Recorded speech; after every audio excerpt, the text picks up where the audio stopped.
you doing with your life? How much time do you have here? Are you wasting your life and everything you could be doing? If so, why? Because you're afraid? What are you afraid of? Are you afraid of failure? Are you afraid it's just not going to work out for you? Why would you think that it's not going to work out for you? Did you know that the only people who accomplish things in this life are those who believe they can?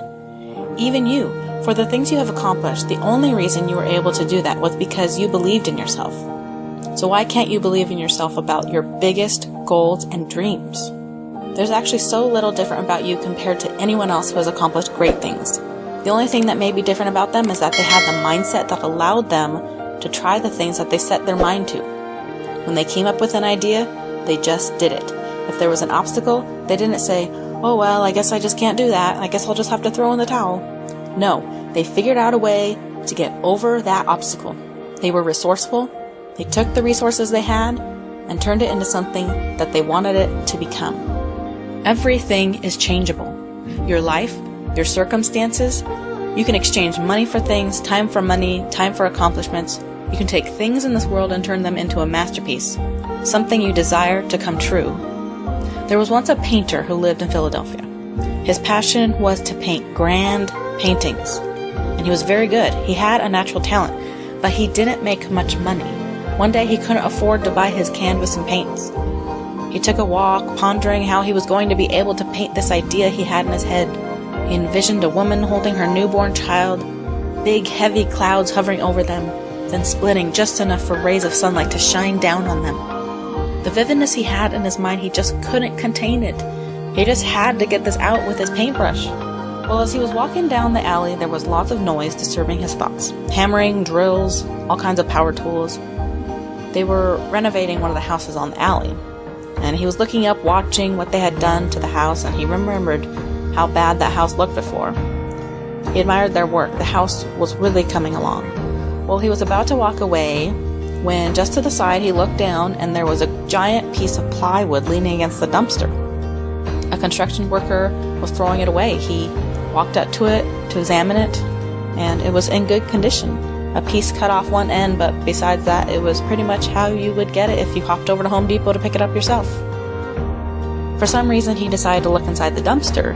He didn't know why. He just felt the urge to see what else was inside. And to his surprise, there was actually a can of paint. It was home paint that you would use to paint your walls, but he didn't care. He lifted the can of paint out of the dumpster, and it felt like it was about half full still. The paint running down the side of the can was a medium shade of gray. A light bulb went off in his head. He ran back home, grabbed a towel, some rope, and his keys, and drove his car back to the dumpster. The man put the towel down on top of his car, flung the plywood up there, tied some rope around it to secure it to his car, and placed the half can of paint in his trunk. He went home, and with the help of a little bit of white and black paint he still just happened to have left, he created a grayscale version of his vision.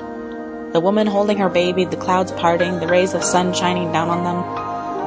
And he sold that painting on the plywood for $4,000. Who says you need canvas to paint a masterpiece? After his experience of finding the plywood and paint, he realized that there was a need that could be branched between contractors and penniless painters. Contractors were just getting rid of these spare pieces of plywood, going straight to the dump, and half-full cans of paint of various colors. And there were many artists out there who were struggling to earn enough to buy more supplies. So he started an organization where construction workers could come and donate their plywood, partly used cans of paint, and paintbrushes, and artists could come up and pick up whatever they needed. And it became a really successful non-profit, which art admirers from everywhere donated lots of money to every year.